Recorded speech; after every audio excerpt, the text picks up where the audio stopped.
وَآمِنُوا بِمَا أَنزَلْتُ مُصَدِّقًا لِمَا مَعَكُمْ، اور ایمان لاؤ اس کتاب کے اوپر جو نازل ہوئی ہے اس حال میں کہ تمہارے پاس جو پہلے سے کتابیں موجود ہیں وہ ان کی بھی تصدیق کرتی ہے. یہ کتاب یہ نہیں کہتی کہ تمہاری کتابیں غلط ہیں، یہ تو ایسی کتاب ہے جو تمہاری کتابوں کو صحیح مان رہی ہے. یا تو کہہ رہی ہو وہ کتابیں نہیں ہیں، پھر تمہیں ریلیکٹنٹ ہو جاؤ تم. یہ تو کہہ رہی ہے تورات بھی اللہ کی کتاب ہے، انجیل بھی، تو یہ کتاب تو تمہاری کتابوں کی تصدیق کر رہی ہے. کس اعتبار سے؟ ایک اس اعتبار سے کہ ان کتابوں کو اللہ کی کتاب مان رہی ہے، اور اس اعتبار سے بھی تصدیق کر رہی ہے کہ ان کتابوں میں موجود تھا کہ ایک آخری پیغمبر آئیں گے، ان پہ کتاب نازل ہوگی. تو قرآن پریکٹیکلی اس کتابوں کی تصدیق ہے، کیونکہ ان کتابوں میں جو پیش گوئی تھی وہ پوری کس طرح ہوئی؟ قرآن کے آنے سے. تو گویا قرآن نے آ کے ان کتابوں کو سچا ثابت کر دیا کہ اس میں لکھا ہوا ہے کہ آخری پیغمبر آئیں گے، لو آ گئے ہیں. اس میں لکھا ہے ان پہ کتاب نازل ہوگی، لوگ نازل ہوگی. دو اعتبار سے تصدیق کر رہی ہے.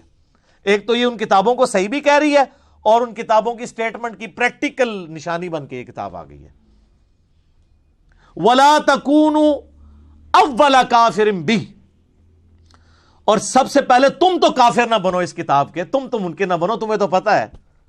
وَلَا تَشْتَرُوا بِآيَاتِي ثَمَنًا قَلِيلًا، اور میری آیات کو چند ٹکوں کے عوض بیچو تو مت.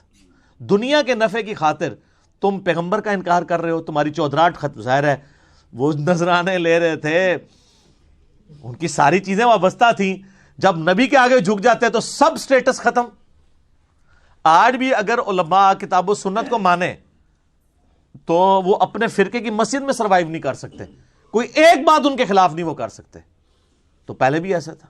تو اللہ فرما رہا ہے تم تو پہلے کافر نہ بنو اور چند ٹکوں کے عوض دین نہ بیچو.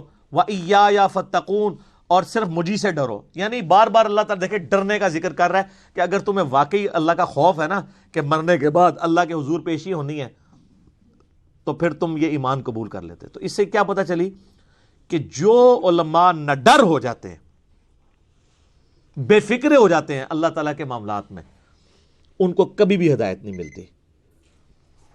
نیور. جس کی مثال یہ ہے کہ نبی علیہ السلام کے مارے زمانے میں ان کو ہدایت نہیں ملی.